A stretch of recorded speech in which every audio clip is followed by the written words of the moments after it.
Welcome back to the Logan and the Hobo RV Adventure channel. Logan's my truck, the Hobo's my trailer. They're best friends forever.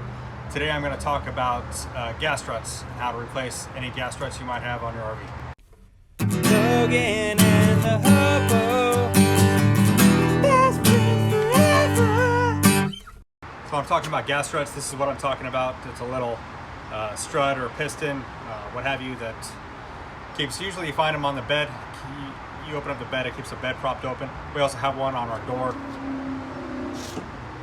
Boom, right there, keeps the door open. This one's from the door and it has failed. I don't think you should be able to push it in that easy. And so it wasn't really keeping the door open. It would keep the door open unless there was really any kind of wind, and then the wind would blow the door shut. To remove the gas strut, it's really easy. You just need a screwdriver and kind of a thin tip screwdriver, smaller tip.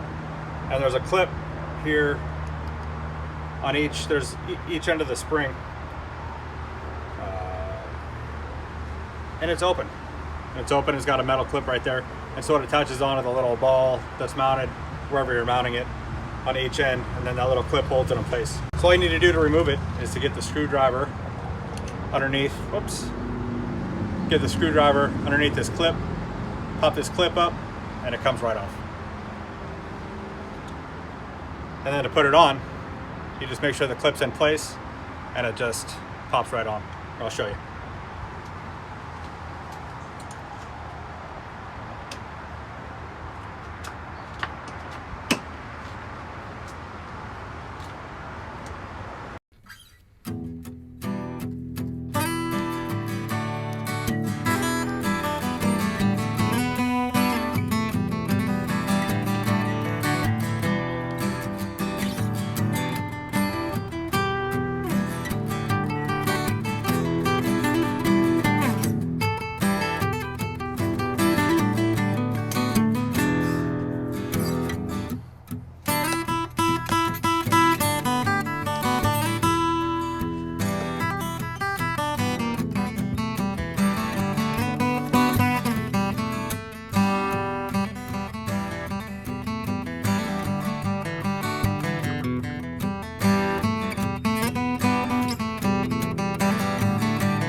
Like I said before, most people have the struts on the bed of the RV. It keeps the bed propped open when you want to get to the underbed storage.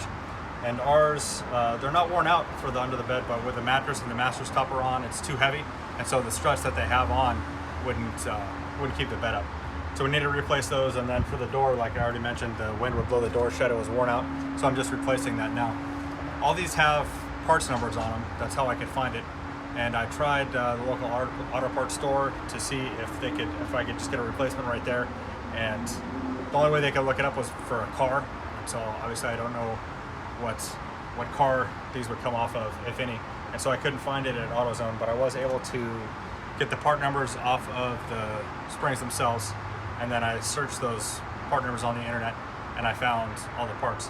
I found a handy website for the gas springs that came off the bed. I found a handy website there that I could custom search for the length that I needed and the pounds of force that it took to close them. And so the ones for the bed had labeled on them how many pounds of force it took to close them. It was 40 pounds, and that wasn't enough, so I popped it up to 50 pounds. So 20 inches overall length and 50 pounds of pressure to close is what I'm going to order for the bed. And then I figured since the door, it used to work before it got worn out, and so I just got a replacement, and that's the exact replacement. By searching the part number, it's also 20 inches in length when it's extended, and only 10 pounds of pressure to close it. So I did try one of the ones off the bed, one of the 40-pound ones on the door to see if that would work, and it does work, except it just makes it too hard to close the door. So we're not going to do that. Like I said, I couldn't find them at the local auto parts store, but I was able to order them off of Amazon. And I'll show you on the phone all that stuff, and also I'll post a text to that website where I found that you could just custom search any gas spring that you need, and I'll give links for all that stuff in the description. This is the website I found to order the new gas springs, liftsupportsdepot.com.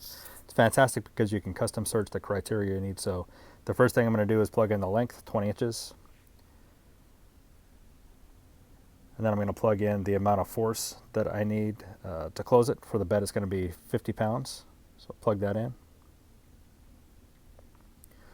Come up with the search results, and right away I found one that would work at a decent price.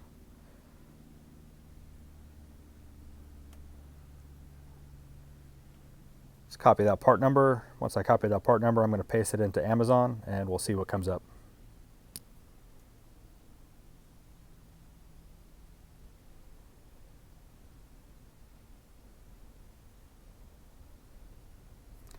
And this one looks pretty good. It's the right price, $29 and some change. I can't really see it even with my glasses on, but looks good. I'm going to have to wait a couple days for the gas struts to come in from Amazon because I did have to order them on Amazon. But I'm going to close out this video today. I showed you how to take them off. I showed you how to put them back on. The new ones should come in. It shouldn't be a problem. If there is a problem with the new ones, I will definitely send an update out there and let you know what the problem was, if any. But I'm not anticipating any problems. So that wraps it up for this episode of the Logan and the Hobo RV Adventure Channel show. Hope you enjoyed the video. If you liked it, please give me the thumbs up. If you enjoyed the content, please subscribe. We'll see you in the next video.